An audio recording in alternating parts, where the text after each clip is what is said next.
यह कहानी तुति गांव के 9 दोस्तों की है जो नए साल का जश्न मनाने निकलते हैं और रोमांचक यात्रा पर हिमालय तक पहुंच जाते हैं।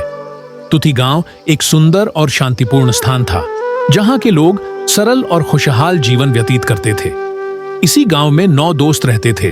रिजन, सुरजन, भूपेंद्र, नगेंद्र, नवीन, अनिल, पवन, निपेश और शैलेंद्र। यह सभी दोस्त बचपन से साथ थे और हर साल नए साल का जश्न खास तरीके से मनाने की योजना बनाते थे। इस बार उन्होंने सोचा कि वे जंगल के रास्ते से होते हुए एक लंबी यात्रा करेंगे और प्राकृतिक सुंदरता का आनंद उठाएंगे।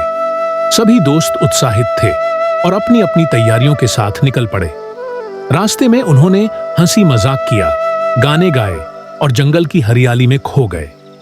वे एक दूसरे के साथ मजेदार बातें करते हुए आगे बढ़ रहे थे। यात्रा के दौरान वे एक स्थान पर पहुंचे जिसे स्थानीय लोग परी पथल कहते थे। यहाँ का वातावरण बेहद मंत्रमुग्ध कर देने वाला था।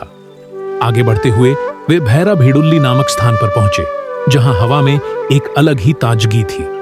चारों ओर पहाड़, झरने और हरियाली देखकर सभी आनंदित हो उठे। उनकी मंजिल थी मायत वन, जो हिमालय की गोद में स्थित था। यहाँ पहुंचते ही उन्होंने अपनी झोपड़ीनुमा अस्थायी बस्ती बनाई और रात भर वहीं रुकने का निर्णय लिया।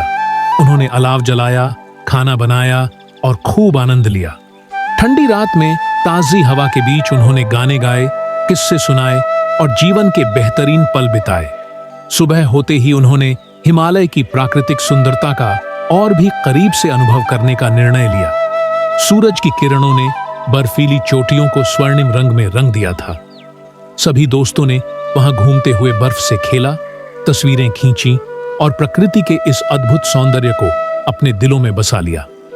यह यात्रा उनके लिए अविस्मरणीय बन गई। नए साल की यह शुरुआत उनके जीवन की सबसे रोमांचक यादों में से एक बन गई। आखिरकार वे अपने गांव तुति की ओर लौटने लगे, लेकिन उनके दिलों में हिमालय की खूबसूरती और मायत वन की यादें हमेशा के लिए बस चुकी थीं।